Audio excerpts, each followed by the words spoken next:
Luiz, instrutor espiritual que tanto admiramos, com quem tanto aprendemos.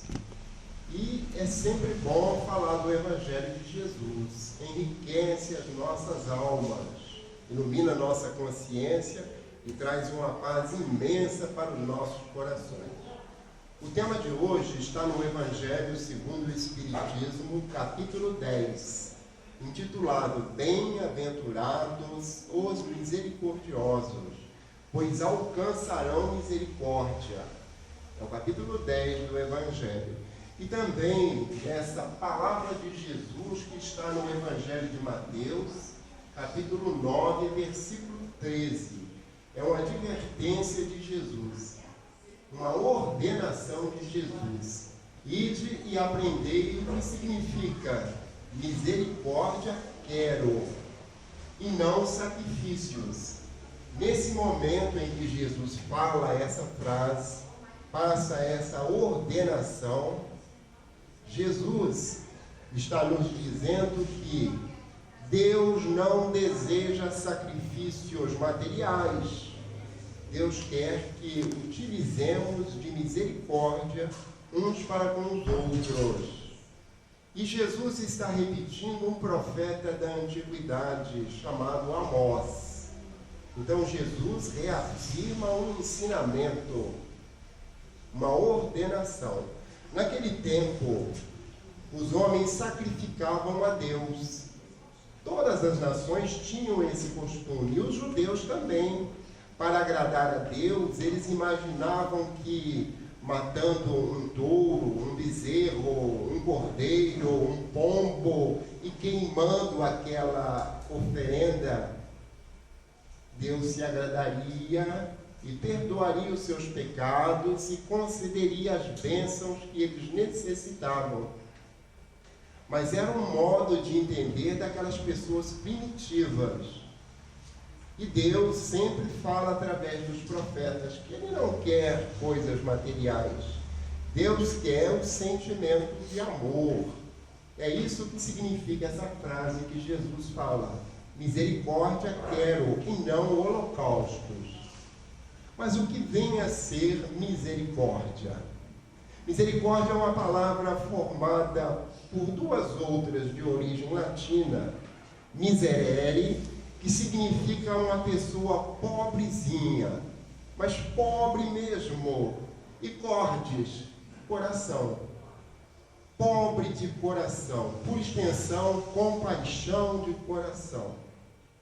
E eu escolhi pedir permissão ao Pedro para falar sobre misericórdia, porque eu preciso muito de misericórdia. Mas eu preciso tanto de misericórdia que, falando sobre misericórdia, eu espero que Deus, Jesus e a espiritualidade tenham misericórdia de mim. Só que eu não mereço misericórdia. Eu não tenho direito à misericórdia. E falo isso não por humildade, mas porque é essa a verdade. Aliás, me desculpem, ninguém aqui presente merece misericórdia. A Bíblia diz o seguinte: não existe um só justo. Não tem um homem, uma pessoa que não tenha dívidas, pecado perante Deus. Todos nós precisamos de misericórdia, mas não merecemos misericórdia. Eu gostaria de contar uma pequena história para retratar isso. No tempo de Napoleão Bonaparte, em França, o imperador Napoleão julgou um soldado criminoso, crime de guerra, e ele próprio condenou o soldado à morte. O homem seria executado em poucos dias, mas a mãezinha dele consegue, a duras penas, uma audiência com o imperador francês. E quando se aproxima dele, lhe diz assim: majestade, eu vim pedir pela vida do meu filho. E Napoleão, olhando para ela, diz: olha, o seu filho é um criminoso e ele vai receber a justiça da lei, ele vai ser executado. E ela retruca para Napoleão: eu não vim pedir justiça justiça. Eu venho pedir misericórdia. Aqui Napoleão retruca mais uma vez: o seu filho não merece misericórdia. E ela responde: por isso mesmo que eu venho pedir misericórdia, porque ele não merece. Se ele merecesse, não seria misericórdia, seria justiça. Vejam só, misericórdia é uma graça que se dá a quem não merece nada, a quem não tem direito a nada. É algo que é dado por acréscimo. Aquele soldado não merecia outra coisa que não seja a execução da pena, mas a mãezinha dele pedirá ao imperador francês misericórdia. Entendemos? Por isso que eu comecei dizendo que eu preciso de misericórdia. Todos nós precisamos da misericórdia de Deus, mas não merecemos. Porque se nós merecêssemos, não seria misericórdia, seria justiça. Você faz por merecer algo, é uma questão de justiça receber. Misericórdia, não. Mas o capítulo 10 do Evangelho segundo o Espiritismo trata de uma bem-aventurança proferida por Jesus, lá no monte. Bem-aventurados os misericordiosos, pois que receberão misericórdia. Quando Jesus fala isso, ele está enunciando a lei de causa e efeito. Aquilo que eu dou, eu recebo de volta. Se eu dou amor, eu recebo amor. Se eu dou ajuda material, eu recebo ajuda material. É lei cósmica, é lei de Deus. Mas Deus nos dá misericórdia? Deus usa de misericórdia para conosco? Ou faz cumprir a lei friamente? O que vocês acham? Será que Deus usa de misericórdia para conosco?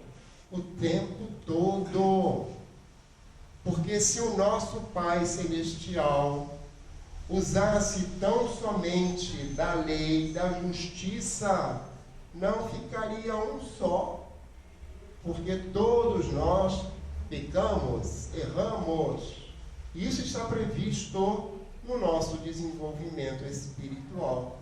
Deus nos dá sempre por acréscimo de misericórdia. Joel e Sara eram um casal espírita. Trabalhavam diuturnamente numa casa espírita da sua cidade. Sara participava de quase todas as reuniões, inclusive a reunião de desobsessão. E Joel era o faz-tudo no centro. Qualquer coisa que precisasse de fazer era o Joel. Era um casal exemplar.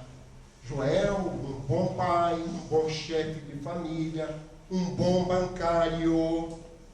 Estava sempre disposto a abraçar quaisquer tarefas, ajudando naquilo que fosse possível, usando sempre de amor e de caridade. Um dia, sábado pela manhã, Joel, fazendo a sua caminhada matinal, tem um infarto fulminante e desencarna em via pública. Sara entra em crise de desespero, de revolta, profunda tristeza. Como que pode isso? E ela argumentava de si para consigo própria: eu sei que eu e Joel somos espíritos faltosos, mas somos operosos no bem, trabalhadores espíritas. Por que Deus levou Joel? Eu preciso tanto dele. Temos 2 filhos. Nós poderíamos continuar juntos, trabalhando no bem. E ela se afasta da casa espírita, cheia de revolta interior, cheia de dúvidas, com a fé arrefecendo. Passa-se 1 mês, 2, no 3º mês, já findando, ela volta à casa espírita. E justamente numa noite de reunião de desobsessão. E triste, chorosa, a reunião transcorre e no finalzinho se manifesta o mentor daquela reunião. E ele dirige a palavra para Sara e diz assim: Sara, minha filha, você tem o conhecimento espírita. Essa revolta não procede. Deus é bom, Deus é justo, Deus é misericordioso. Sara desanda a chorar. Mas como pode, meu amigo? Por que não deixaram o Joel aqui comigo? Eu preciso tanto dele, a casa espírita precisa dele. Ele poderia pagar as dívidas trabalhando com amor. Não foi Jesus que disse que o amor cobre a multidão dos pecados? O mentor intervém e diz assim: Sara, você não conhece o seu comprometimento e o do Joel. Vocês próprios, lá no mundo espiritual, antes de reencarnarem, planejaram essa prova e Deus permitiu que ela acontecesse. E Joel foi retirado por acréscimo de misericórdia para com você. Porque no planejamento ele ficaria por 10 anos preso no leito, completamente dependente. E você teria que cuidar dele, cuidar das crianças e prover o pão de cada dia. Mas, por amor, por misericórdia, Joel foi retirado. Olha como funciona a misericórdia de Deus. É que nós, humanos, não temos uma compreensão mais dilatada. Nós não estamos de posse da nossa ficha kármica. Nós não sabemos os nossos comprometimentos. Não fazemos a mais tosca ideia daquilo que nós nos comprometemos realizar para amenizar os nossos débitos, as nossas dívidas. Todos nós temos problemas. Certa feita, eu morava na ocasião numa cidade do Ceará, Fortaleza, capital do Ceará. E era uma noite muito amena, muito agradável, e eu estava caminhando no calçadão na beira-mar. Muita gente, uma noite agradável, uma brisa marítima maravilhosa, e o calçadão largo, muitas barracas de artesanato, de comidas típicas, muito prazeroso. E eu caminhava numa direção e vi uma massa humana numa direção contrária. De repente se faz uma clareira no meio daquele povo todo, e eu me vejo de frente de uma criatura completamente aleijada. Ele tinha as pernas trançadas, nascera assim, se movimentava com os cotovelos. Fizeram para ele uma proteção de couro para que ele pudesse assim se arrastar pelo solo. O olhar esgazeado, a boca torta, nariz adunco, meio babando, mas ele era lúcido. E eu me vejo em frente a ele e ele estende uma das mãos, e eu enfio a mão no bolso que tinha ali, eu dou a ele. E quando eu me abaixo, eu falo a seguinte frase para ele: Deus tenha misericórdia de você. E nesse momento eu pensei, que crime terrível esse homem deve ter cometido. Eu já era espírita e sabia da lei de causa e efeito, o karma. E eu penso, que crime essa criatura cometeu? Deus tenha piedade, Deus tenha misericórdia de ti. E ele me responde secamente, de você também, porque você precisa tanto quanto eu. E vai. E eu fico ali. À noite, quando coloco a cabeça no travesseiro, eu me recordo da minha vida passada, numa situação similar à dele. Eu só não possuía as pernas trançadas, mas me arrastava também no chão. E além de tudo, tinha uma corcunda e babava, e era completamente idiota. Me recordo perfeitamente, com nitidez, do chão imundo dos bares da vida que eu frequentava para mendigar o pão.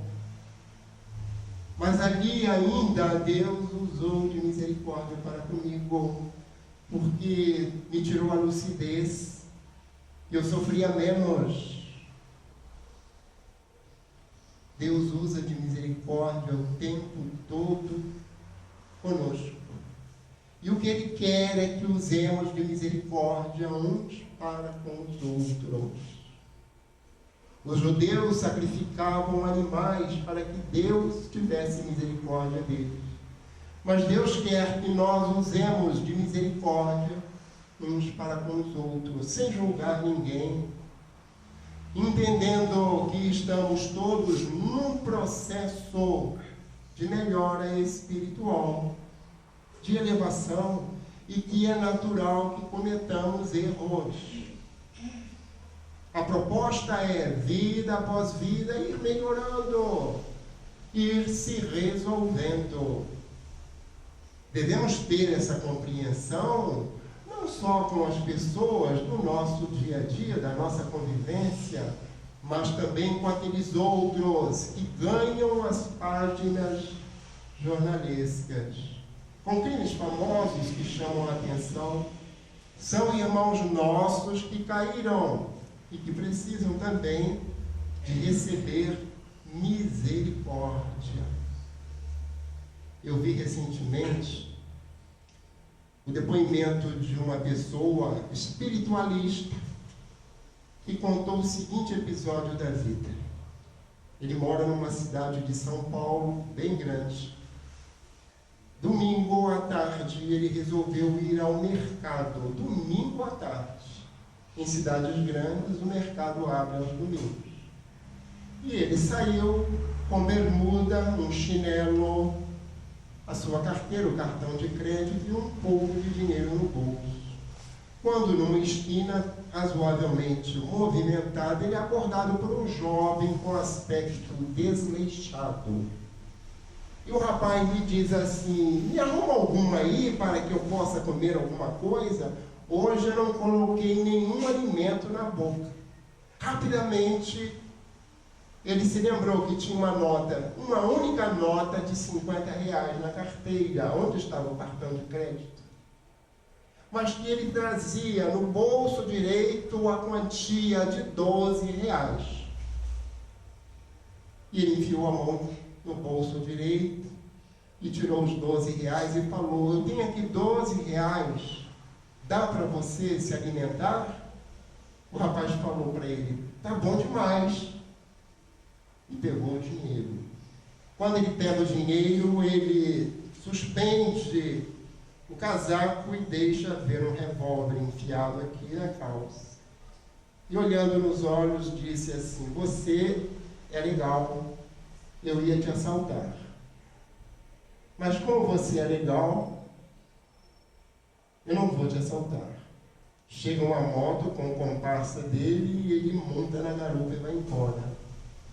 Aquela pessoa pensou assim: ele poderia me matar se eu reagisse. Ou, no mínimo, levaria a minha carteira com os documentos, com o cartão de crédito e o celular que está no outro bolso. Vejam só, ele usou de misericórdia, recebeu misericórdia de um ladrão, de um possível assassino. Porque quem rouba está disposto a tudo, a matar, para não morrer. O Chico, uma vez, preocupado com a questão do criminoso, lá no Evangelho segundo o Espiritismo, tem a oração para os criminosos, e tem um item também que diz que devemos arriscar a nossa vida por um criminoso. O Chico perguntou ao seu mentor espiritual, Emmanuel, como que a espiritualidade entende que uma pessoa é no criminoso? Emmanuel deu a seguinte resposta para o Chico: Chico, criminosos somos nós quando somos descobertos. Olha só. Criminosos somos nós quando somos descobertos. É sério isso.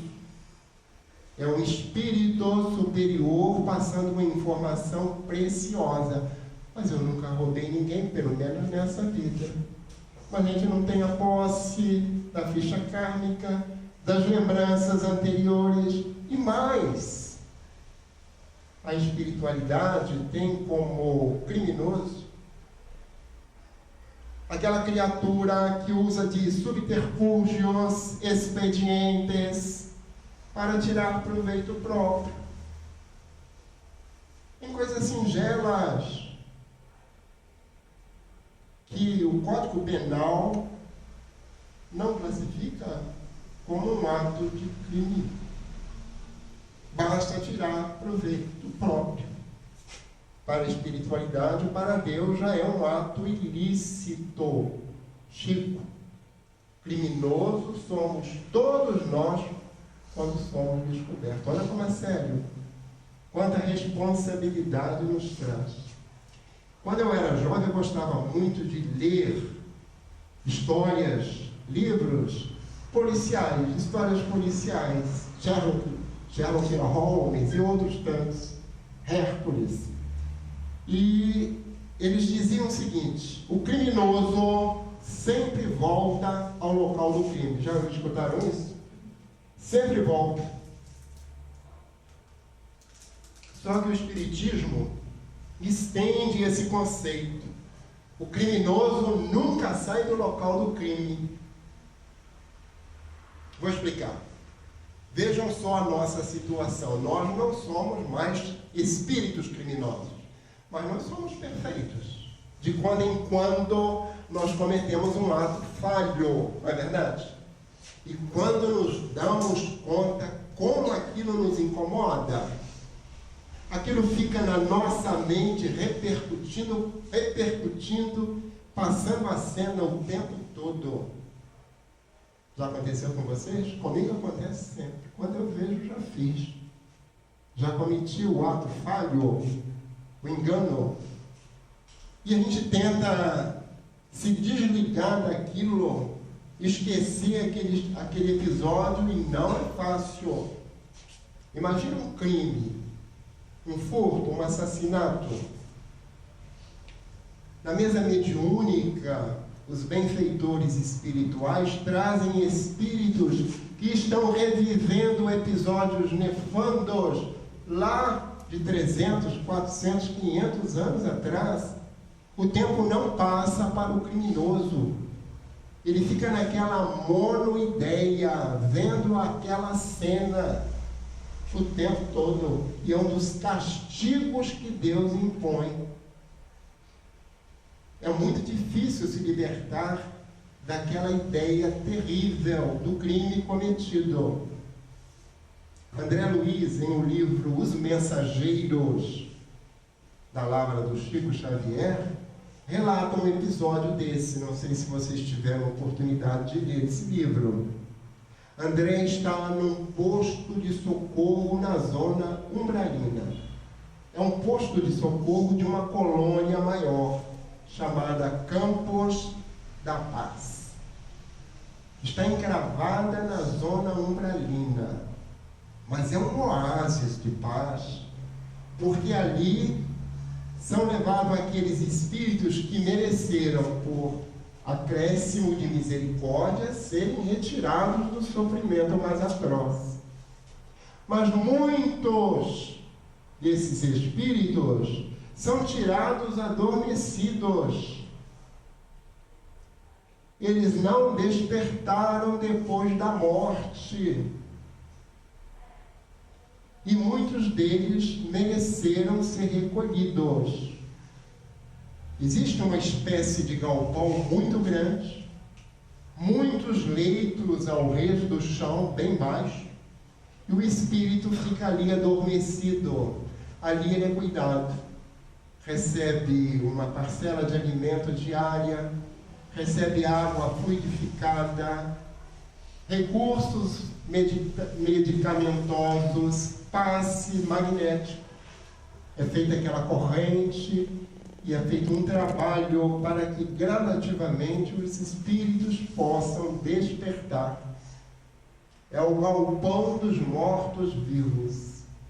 E André é levado a esse local junto com Vicente, que é um companheiro de instrução dele. Aniceto, o instrutor espiritual, pede que André analise alguns casos. Entre eles, o de uma mulher que está adormecida num desses leitos. Ela tem uma expressão particular. Aniceto recomenda a André a fixar tão somente o campo mental daquele espírito adormecido. Deixar a aparência externa.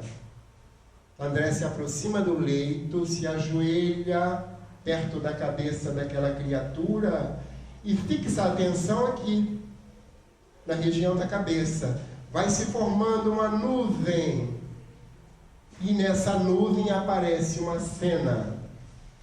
Ele vê aquela criatura, aquela mulher, no seu lar, conversando com um homem que está narcotizado. Ela o topara, colocara um entorpecente na sua bebida, e ele está sem reação, e ela ameaça matá-lo com um martelo na mão. Ela o chama de traidor, dizendo que ele não merece viver porque ele traíra a confiança dela e que ele iria morrer naquela noite. Ele pede misericórdia, eu tenho 2 filhos, me perdoa, eu não faço mais, me deixa viver. E ela não permite, bate com o martelo várias vezes na cabeça daquela criatura. Na cena seguinte, ela coloca o cadáver num carrinho de obras e leva para a linha do trem, alta noite, e coloca o corpo de forma que a cabeça seja decepada quando passar a composição. E é o que acontece, o crime fica encoberto para as leis humanas, mas para Deus não. Ela revive aquela cena o tempo todo, mesmo depois de morta lá na espiritualidade. Ela está presa àquilo que ela fizera. Enquanto ela não encontrar meios de ressarcir o seu erro, ela estará condenada a vivenciar aquilo. Ali, com o tratamento, um dia ela vai despertar, mas ela vai despertar ensandecida, enlouquecida, necessitando de outros e outros cuidados, até que ela possa novamente ser internada num corpo físico, possivelmente com alguma deficiência mental, para que gradativamente, nesse novo corpo, ela vai exudando a virulência daquele ato criminoso que ela praticou. O que será que nós fizemos em vidas passadas?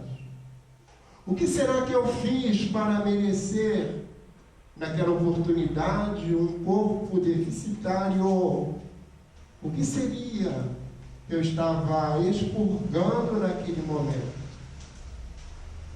Todos nós, espíritos em evolução, naturalmente cometemos erros. Por isso Jesus recomenda o perdão, mas o perdão mais urgente, mais necessário, é o perdão próprio. Eu preciso me perdoar para que ganhe forças, continuando a evolução. Compreendendo que sou um espírito em construção, vida após vida, e que é natural esses acidentes de percurso, pois que Deus nos criou simples e ignorantes, e nos soltou no mundo para que fizéssemos as nossas experiências. Então, quando eu não perdoo o erro do meu irmão, o crime do meu irmão, eu estou me dizendo inatingível. Eu estou contrariando uma determinação de Jesus. Misericórdia quero e não sacrifícios. Nós aprendemos na casa espírita que a caridade é o caminho da salvação. Não é isso? É a porta da nossa resolução espiritual. Não é bem verdade isso? Mas nós temos que compreender que Deus não está preocupado se nós estamos fazendo campanha do quilo todo domingo. Se nós viemos à casa espírita para aplicar o passe ou fazer qualquer tipo de atividade.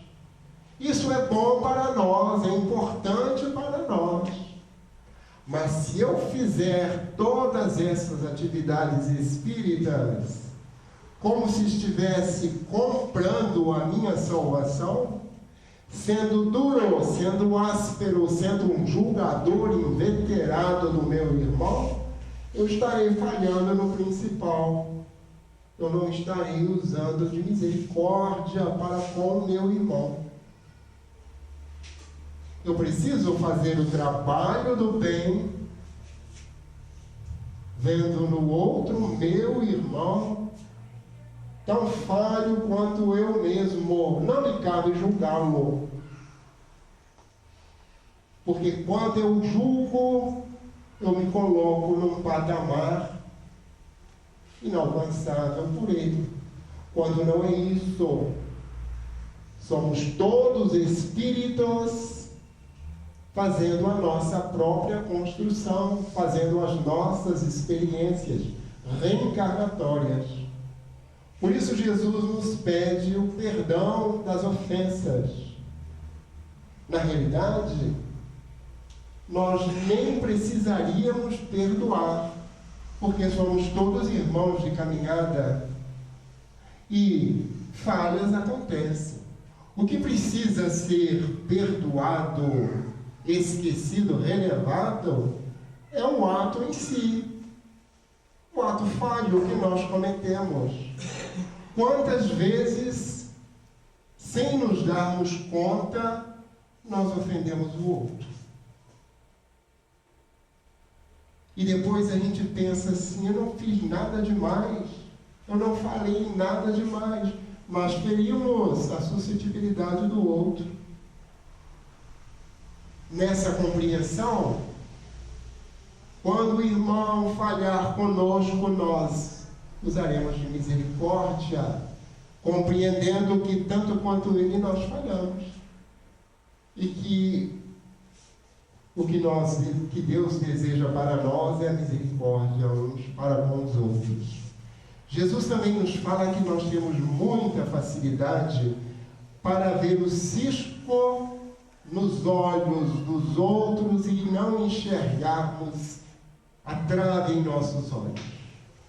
No seguinte sentido, nós olhamos sempre para fora, não é verdade? A gente olha para fora, não olha para dentro da gente mesmo. É muito difícil a gente parar para refletir o móvel das nossas ações. Sabendo disso, Deus criou a função espelho. A função espelho funciona da seguinte maneira: a vida, o universo, Deus coloca próximo de nós as pessoas que têm os problemas que nós temos. Ora, como nós olhamos para fora, nós vamos ver no outro aquilo que a gente tem dentro de nós. É inevitável. Se tivermos um pouquinho de simancol, nós vamos ver, eu também sou assim, é feio nele, deve ser feio em mim. Por isso a função espelho. E mais, se nós não tivermos aquele determinado problema, nós não vamos enxergar o outro. Ou se enxergarmos, vamos computar na categoria de algo que está sendo resolvido. Somente isso. Vamos pensar da seguinte maneira: eu também já fui assim, se não nessa vida, numa vida anterior.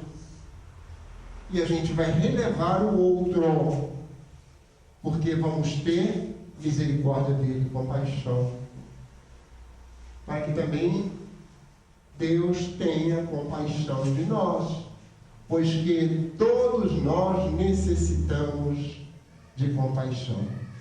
Nessa anamnese que nós fazemos na nossa vida, que é muito importante, precisamos, entretanto, ter um cuidado em sendo honestos conosco mesmo. Ao nos examinarmos, não vamos permitir que a culpa se instale em nossa consciência, quando detectarmos problemas sérios que de certo todos trazemos. A culpa não serve para nada, só nos atrasa, só gera uma vibração muito negativa que nos impede de ser felizes, de crescermos. A culpa deve ser colocada do lado, porque ela é também orgulho. É a gente verificar a nossa dificuldade e falar assim: eu não consigo, eu sou muito pequeno para resolver isso. Fulano é mais estudado do que eu, por isso que ele consegue superar, eu não. É orgulho invertido. Não nos serve. Ao contrário, nós precisamos de reconhecer que é algo que a gente pode superar facilmente. A questão da culpa era tão séria que os antigos judeus tinham uma cerimônia própria para extirpar a culpa da sua sociedade. Numa determinada época do ano, numa data propícia, os sacerdotes se reuniam na praça central do Templo de Salomão e faziam vir 2 bodes para fazerem uma cerimônia de expiação dos pecados de todos os cidadãos do reino, das crianças, dos velhos, das mulheres, dos homens. Um bode era sacrificado e queimado. Os judeus achavam que o cheiro do bode queimado era agradável para as narinas de Deus. O outro bode era levado até o sumo sacerdote. Ele colocava as mãos em cima da cabeça do bode e pedia a Jeová que o pecado de todos os cidadãos fosse transferido para o bode. O bode ficava todo arreado, porque era muito pecado. Era o pecado de todos os cidadãos. E aquele bode, o bode expiatório, daí a expressão bode expiatório, era levado para o deserto e solto lá. Como lá não tinha comida, não tinha água, o bicho morria seco. E a nação estava justificada de todas as culpas por um ano. Um ano depois, havia necessidade de se repetir a cerimônia. Nós não precisamos de bode expiatório para os nossos erros, as nossas culpas. Lembram aquela passagem que a mulher pega em adultério e é levada até Jesus? E as pessoas querendo apedrejá-la, lembram essa passagem? Pois é, aquela mulher seria o bode expiatório daquelas pessoas. Todos eles tinham pecados, erros, culpas, e eles queriam transferir essa culpa para aquela mulher. Ela era a bola da vez, o bode expiatório. Jesus, o maior psicólogo de todos os tempos, faz com que aquelas pessoas façam uma introspecção, olhem para dentro. Olha para dentro de você. Se você estiver sem pecado, joga a pedra. E a gente sabe o que a história diz: ninguém jogou a pedra. Quando nós fazemos uma introspecção, nós não jogamos pedra, principalmente espírita. Porque se a gente não tem erro nenhum nessa vida, o que é difícil, tá? Se a gente não tem erro nessa, a gente tem na outra. Mas possivelmente a gente tem muito erro ainda agora. Nós não podemos jogar pedra em ninguém. Se a nossa introspecção for honesta, nós vamos relevar a ofensa, a dificuldade do irmão e estender as mãos para ajudar, conforme Jesus nos ensina. Então, usar de misericórdia é nós sermos benevolentes uns para com os outros, observando a dificuldade de cada um. Cada um sabe aonde o sapato aperta, um ditado bem antigo. Um problema que eu já tenha superado, o meu irmão ainda pode estar vivenciando, e vice-versa. Ele pode ter superado um problema que eu tento escamotear dentro da minha subconsciência, que eu não tenho ainda coragem de enfrentar. E quem não os tem? Quantas coisas nós gostaríamos de esquecer definitivamente? Quantas vezes nós, espíritas, não escutamos dentro da casa espírita um irmão de fé dizer assim: isso eu vou deixar para outra vida, para outra reencarnação. A gente mesmo fala, né? Isso não dá para resolver agora. Mas pode ser que isso o irmão tenha resolvido. Se nós formos bons uns para com os outros, nós dilatamos o nosso raio de amizades, de simpatia, nesse mundo e no outro. Porque cada pessoa tem os seus amigos espirituais.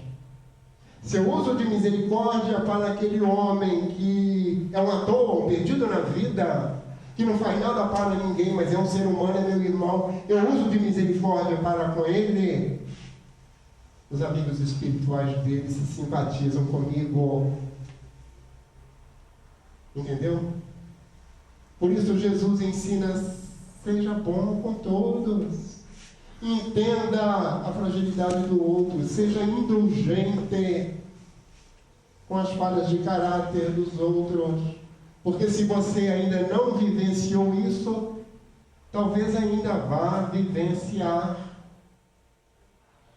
Repito, nós não temos a nossa ficha kármica. E perdoe sempre. Porque o perdão liberta aquele que o dá. Enquanto nós não perdoamos o outro que nos ofendeu, nós permanecemos ligados karmicamente a ele.